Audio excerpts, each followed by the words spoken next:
Bab 782. Kita pergi mencari Momi. Baik.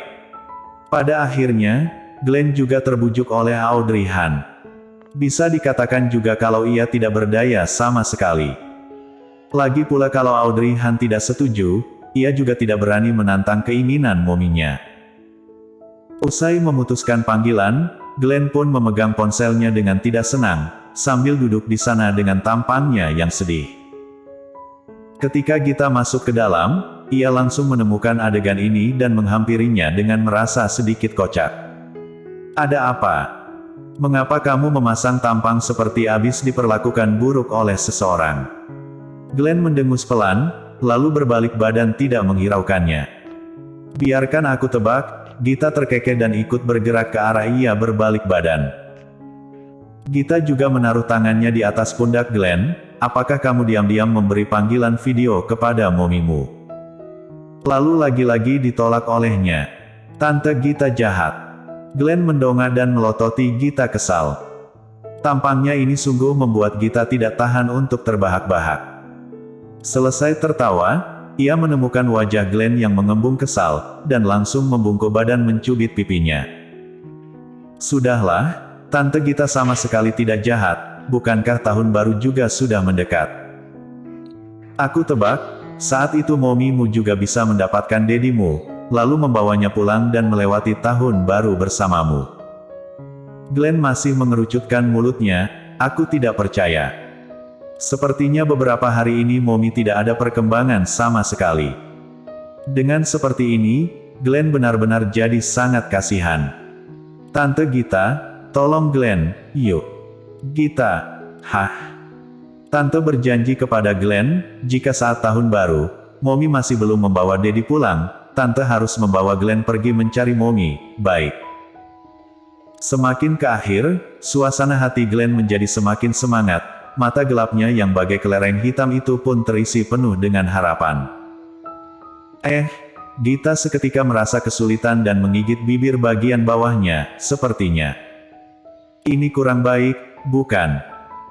Jika saat itu momimu tidak setuju, dan aku membawamu ke sana, momimu pasti akan merasa kesal kepada Tante Gita." "Tante Gita." Pandangan dan tatapan Glenn seketika menjadi murung dengan kekecewaan yang tak ada ujungnya. Saat Tante ingin menjalin hubungan dengan Paman, dan membiarkan Glenn membantu Tante, Glenn juga sudah menerimanya. Glenn sudah membantu Tante Gita begitu banyak, dan sekarang Glenn hanya mengajukan sebuah permintaan kecil, namun Tante Gita bisa-bisanya tidak mau membantu Glenn. Usai berkata, Glenn langsung mengulur tangan menutup wajahnya. Glenn sedih sekali. Gita. Padahal ia tahu jelas kalau bocah ini lagi berakting di hadapannya, namun bagaimana kalau ia masih merasa Glenn yang seperti ini sangat kasihan dan lucu. Huk. Gita terbatuk kencang, lalu tertawa berkata, "Jangan seperti ini, Glenn. Apakah kamu tahu permintaanmu itu sangat menyulitkan Tante? Apalagi urusan ini juga berbeda dengan urusan Tante Gita, jadi kamu jangan menyulitkan Tante Gita lagi, ya." Selesai berkata, Gita langsung berbalik badan, ingin melarikan diri dari tempat ini. Kalau tidak pergi sekarang, lain kali ia tidak akan keburu. Dasar Glenn si bocah itu, jangan sampai ia juga terlibat ke dalam sini. Kalau tidak, dirinya gawat. Tante Gita, jika hari ini Tante pergi begitu saja, maka untuk paman sana, Glenn tidak akan mau membantu Tante lagi. Glenn memandang punggung kepergiannya, sambil membuka mulut mengancamnya dengan ekspresi datar. Langkah kaki Gita langsung berhenti begitu saja. Ia menoleh balik dan melirik Glenn sekilas. Padahal tadi bocah itu masih memasang wajah murung, dan tampak seperti seseorang yang ditinggal, namun bagaimana dengan sekarang ini?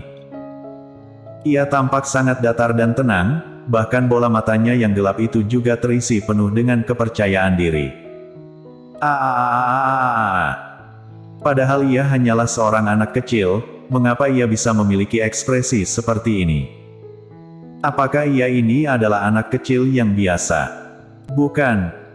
Gita sedang memberi penjelasan kepada dirinya di dalam hati. Glenn bukanlah anak kecil yang biasa. Ia itu adalah putranya Golden Ye dari Yes Corp Kota Utara. Dengan genetika yang begitu kuat, Glenn pun mewariskan semua itu. Oh tidak, seharusnya. Kepintarannya di usia ini sudah sepenuhnya melampaui kedua orang tuanya. Hingga sini, Gita mulai merasa takut. Ia juga tidak tahu bagaimana dengan genetika anak kedua yang nantinya akan dilahirkan oleh Audrey Han.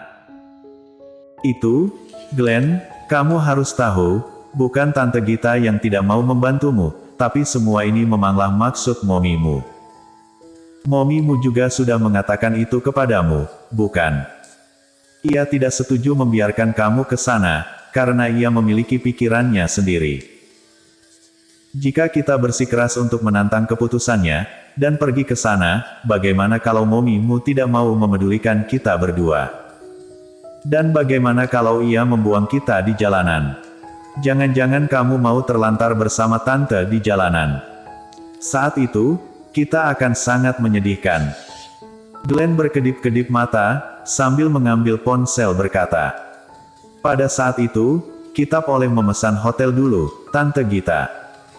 Apakah Tante bodoh? Gita. Tante Gita, tenang saja. Kalau saat itu Momi marah, Tante beritahu saja kalau Glenn lah yang mengancam Tante untuk membawaku kemari. Glenn akan menanggung semua masalahnya. Gita, bukan masalah itu, hanya saja. Untuk paman sana, aku bisa membantu Tante untuk mengambil fotonya yang bertelanjang dada loh.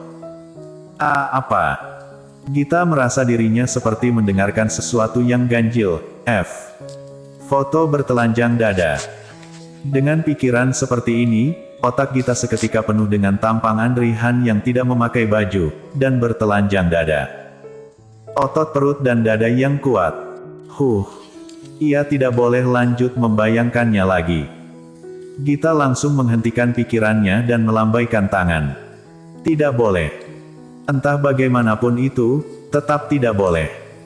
Kamu jangan coba-coba untuk menggoda Tante ya. Glenn berkedip-kedip mata dan lanjut berkata, Tante Gita benar-benar tidak mau.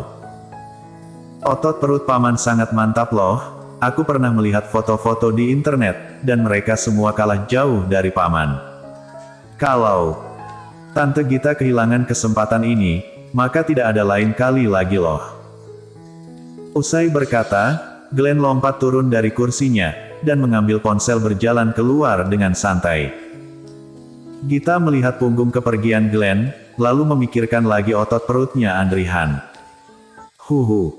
Kalau kelewatan ini, maka tidak ada kesempatan lain kali lagi. Audrey ya Audrey. Kalau tidak, bagaimana kamu berkorban dulu dan biarkan aku melihat otot perut Audrey Han? Tunggu, Gita memanggil Glenn, aku menerima penawaranmu itu. Glenn menolehkan kepala, benarkah, Tante Gita? Apakah tahun baru nanti, Tante akan membawa aku pergi mencari Momi? Gita mengangguk kepala kuat. Benar, tapi hal yang kamu janjikan tadi. Tante Gita tenang saja, Glenn terkekeh berlari kemari. Jika Tante Gita bisa menepati janji Tante, aku akan mengambil foto paman yang bertelanjang dada untuk Tante. Sekalinya membayangkan Audrey Han yang bertelanjang dada, Gita pun merasa dirinya hampir saja mau mimisan. Ia langsung menutup hidungnya, dan menggeleng kepala kuat. Tidak boleh membayangkannya lagi, kalau lanjut lagi, ia benar-benar akan mimisan. Hanya saja ia sama sekali tidak menyangka kalau ia bisa-bisanya tergoda akan seorang pria dan tidak memiliki tekad yang kuat, bahkan mau menyesal saja. Juga sudah tidak keburu. Jangan salahkan aku ya, Audrey. Bersambung.